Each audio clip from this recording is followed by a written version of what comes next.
Hello બાળકો, smart એજ્યુકેશનમાં તમારું સ્વાગત છે। આજે આપણે શીખવાના છે ધોરણ 10નું સમ નંબર 7। આપણે એમની રકમ વાંચીએ। એક ચોક્કસ શહેરમાં 30 વિસ્તારોમાં હવામાન SO2ની સાંદ્રતા શોધવા માટે નીચે દર્શાવેલ માહિતી એકત્રિત કરવામાં આવેલ છે। આપણી પાસે આ માહિતી છે, SO2ની સાંદ્રતા આપી છે અને આવૃત્તિ આપી છે। આપણને અહીંયા SO2ની સાંદ્રતાનો મધ્યક શોધવાનો કયો છે, આપણને રીત નથી કીધી કયા રીતથી શોધવાનું છે, એટલે આપણે આપણી રીતથી શોધવાનો છે। તો સૌથી પહેલાં આપણે આવૃત્તિને FI કહીશું। FIને આપણે સિગ્મા FIની જરૂર પડશે। આપણે કંઈ નથી કીધું એટલે આપણે પદ વિચલનની રીતથી શોધશું। તો આપણે અહીંયા સિગ્મા FI શોધી લઈએ। આપણું સિગ્મા FI કેટલું થશે? 30 થશે આનો સરવાળો। હવે પદ વિચલન માટે આપણને મધ્ય કિંમતની જરૂર પડશે। તો મધ્ય કિંમત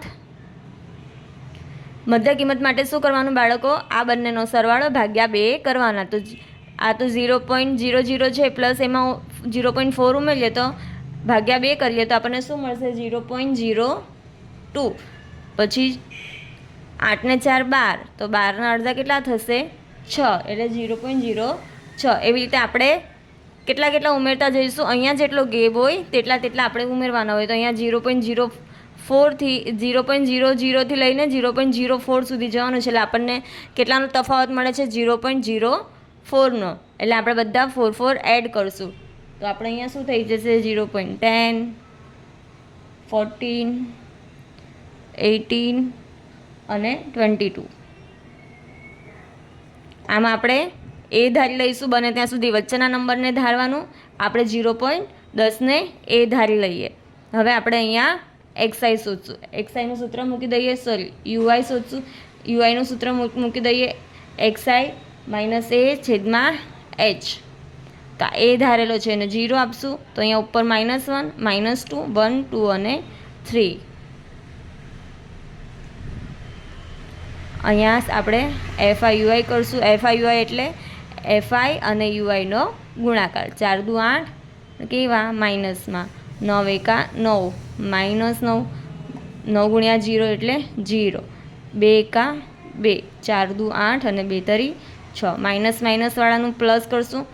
8 ને 8 16 ને 1 17 પણ કેવા? -17 અને 8 ને 2 10, 10 ને 6 16 પણ કેવા? પ્લસ। આપણો રૂલ છે મોટી સંખ્યામાંથી નાની સંખ્યા બાદ કરવાની, એટલે 17માંથી 16 જશે તો 1 બચશે અને મોટી સંખ્યાની સાઇન। હવે આપણે સૂત્ર મૂકી દઈશું પદ વિચલનની રીત। સૂત્ર મૂકી દઈએ, x બાર બરાબર a plus sigma FI UI છેદમાં સિગ્મા FI ગુણ્યા h। આપણો a કેટલો છે? 0.010 પ્લસ સિગ્મા UI આપણને કેટલા મળ્યા? -1। સિગ્મા FI છે 30 ગુણ્યા આપણો તફાવત 0.04। હવે આપણે શું કરશું? 0.010 એમના એમ રહેવા દઈશું। આ બંનેનો ગુણાકાર કરી દઈએ તો આ થશે -0.04 છેદમાં 30। 0.010ને એમ જ રહેવા દઈએ, અહીંયા માઇનસ લખીએ કારણ કે પ્લસ માઇનસ એટલે માઇનસ આપણા પોઈન્ટને અલગ કરી દઈએ તો આ શું થશે? 4 છેદમાં 2 પોઈન્ટ છે એટલે 2 નંબર આવશે, એટલે 4 છેદમાં 100 ગુણ્યા 30। તો આ થઈ જશે 0.10 માઇનસ 4 છેદમાં 3 એકા 3 અને પાછળના 3 0 એટલે 3000। એટલે 4 ભાગ્યા આપણે 3000 કરશું। અહીંયા જ ભાગાકાર કરી દઉં છું।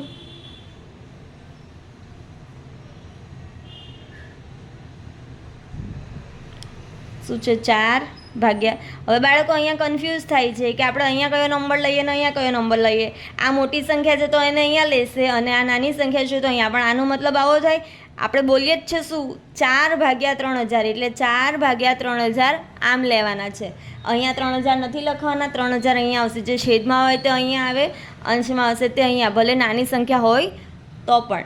હવે આપણે અહીંયા નથી ભગાતું એનું 0 પોઈન્ટ મૂકી દઈશ, એક 0 એડ કરીશ। હજી નથી થતું એનું 0 મૂકીશ, નથી ભગાતું એનું 0 મૂકીશ, પાછું એક 0 મૂકીશ, એટલે કેટલા થશે? 4000। એટલે 3 એકા 3 એટલે 3000 એકા 3000 થશે, 0 0 0 અને 1।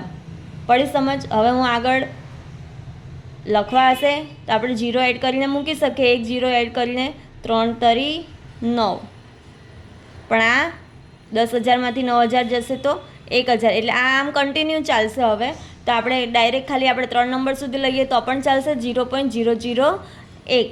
તો આપણે શું કરશું, અહીંયા હું લખી દઉં છું 0.10 માઇનસ આ બંનેનો જવાબ શું આવ્યો બાળકો? 0.01. તો 0.01માંથી આપણે બાદ કરી દઈશું. હું પાછો દાખલો બતાવું છું તમને. આપણું શું છે? 0.10 માઇનસ 0.01. તો 0 પોઈન્ટ નીચે જ પોઈન્ટ આવશે, 0 0 અને 1 આમ લખાશે, એટલે અહીંયા કંઈ નથી તો હું 0 આમ લખી શકું.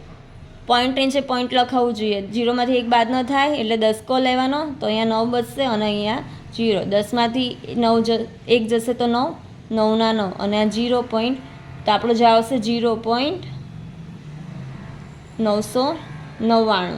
તો આપણો એક્સ બાર કેટલો થશે? એક્સ બાર થશે આપણો 0.999.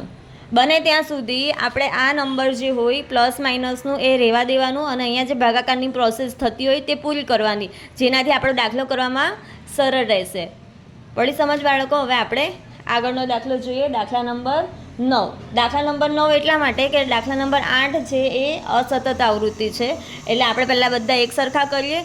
હું સતત આવૃત્તિના જ કરાવું છું પહેલાં, એટલે બધા આપણે સતત આવૃત્તિ લઈ લઈએ અને પછી અસતત અને ખૂટતી આવૃત્તિ બાકી છે એ હું પૂરું કરાવીશ. તો આ 7 પછી આપણે લઈએ દાખલા નંબર 9 જે સતત આવૃત્તિનો છે. હવે ક્વેશ્ચન 7 આપણે રીડ કરીએ. પહેલાં નીચેનું કોષ્ટક 35 શહેરોના સાક્ષરતા દર બતાવે છે. સાક્ષરતાનો દરનો મધ્યક શોધવાનો છે. આપણને અહીંયા પણ રીત નથી કીધી, આપણે ખાલી મધ્યક શોધવા કહ્યું છે. આપણને બોક્સ આપ્યું છે સાક્ષરતાનો દર, જેમાં આપણને વર્ગ આપ્યા છે અને શહેરોની સંખ્યા. તો આ આપણે શહેરોની સંખ્યાને FI ધારશું. આપણને અહીંયા મધ્યક કઈ રીતનો કીધો છે નથી ખબર, એટલે આપણે પદ વિચલનની રીતથી શોધશું, જેના માટે આપણે આનો સરવાળો કરશું સિગ્મા FI. તો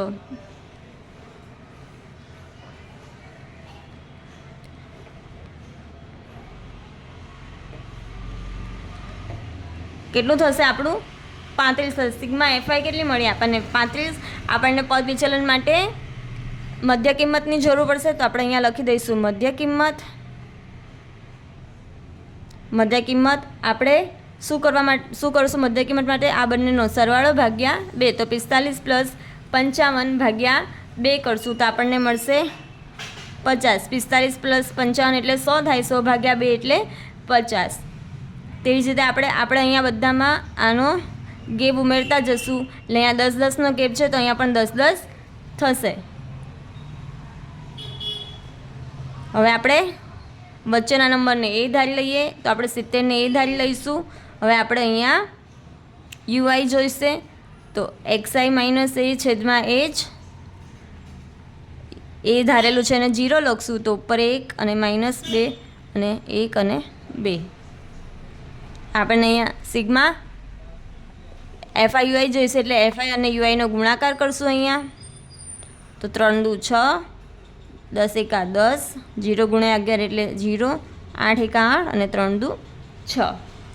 આ બંનેનો સરવાળો કરશું. 10 ને 6 16 પણ કેવા માઇનસ, અને આ બંને 8 ને 6 14 પણ કેવા પ્લસ. તો મોટી સંખ્યામાંથી નાની સંખ્યા બાદ કરશું. મોટી સંખ્યામાંથી નાની સંખ્યા બાદ કરશું એટલે 16માંથી 14 જાય તો 2 પણ કેવા -2 થશે. હવે આપણે સૂત્ર લખી દઈએ.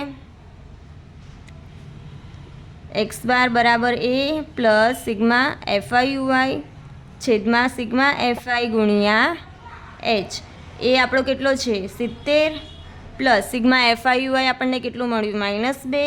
સિગ્મા FI છે આપણા 35 અને આપણો h કેટલો છે? 10. તફાવત જેટલો છે એટલો. મેં તમને હમણાં આગળના સમમાં કીધું કે આપણે પ્લસ માઇનસ વાળું જે હોય તે એમને એમ રહેવા દઈએ તો આપણને દાખલો કરવામાં સરળતા રહેશે. તો આપણે શું કરશું? આ બંનેનો ગુણાકાર. તો આપણે 70ને એમને એમ રહેવા દઈશું. આ પ્લસ માઇનસ એટલે હું માઇનસ રાખી દઈશ. અહીંયા થઈ જશે 10 દુ 20 અને 35. તો હું શું કરીશ, આ બંનેમાંથી અગર જે કંઈ કટ થતું હોય તો કરી દઈએ તો આપણને ભાગાકાર કરવામાં થોડું ઇઝી રહે. તો અહીંયા કટ થાય છે 10 દુ 20 અને અહીંયા 7 પંચા 35. એટલે અહીંયા 5 ચોક 20 એટલે 5 કટ થયા અને 7 પંચા 35 એટલે અહીંયા 7 કટ થયા, 5 કટ થયા. બંનેમાંથી 5 કટ થઈ જાય તો ઉપર 4 વધે અને નીચે 7. આનો મતલબ થયો 4/7 કરવાનું છે. એટલે આપણે આમ લખશું 4/7. 7 અહીંયા આવશે અને 4 અહીંયા આવશે. હવે આપણે ભાગાકાર કહીએ, 7 મોટી સંખ્યા છે એટલે આના ઘડિયામાં ન આવડે, જેનું આપણે અહીંયા પોઈન્ટ મૂકશું ને 0 આપશું. 7 પંચા 35. 40માંથી 35 ગયા તો 5 વધ્યા, પાછો 0 મૂકશું. 7 પંચા 35. હવે આમનું આ રિપીટ થશે. 7 પંચા 35, 7 સત્યા 49 એટલે 1 વધશે. પડી સમજ બાળકો? એટલે મારો જવાબ હું અહીંયા સુધીનો જ લઉં છું 0.57. તો આપણે 70માંથી 0.57 બાદ કરી દઈશું. 70 માઇનસ 0.57 અહીં આપણે બાદ કરી દઈએ. પોઈન્ટ નીચે પોઈન્ટ લખવાનો હોય એટલે મેં ઉપર 2 0 પોઈન્ટ પછી લખી દીધા છે. 10 રહેશે, અહીંયા 0માંથી 7 બાદ ન કરે એટલે 10 કો લેવો પડે, તો અહીંયા 9 રહેશે, અહીંયા 9 અને અહીંયા 6. 10માંથી 7 જાય તો 3, 9માંથી 5 જાય તો 4, પોઈન્ટના પોઈન્ટ 9 અને 6. શું આવશે જવાબ? 69.43. તો આપણો x બાર શું મળ્યો? 69.43.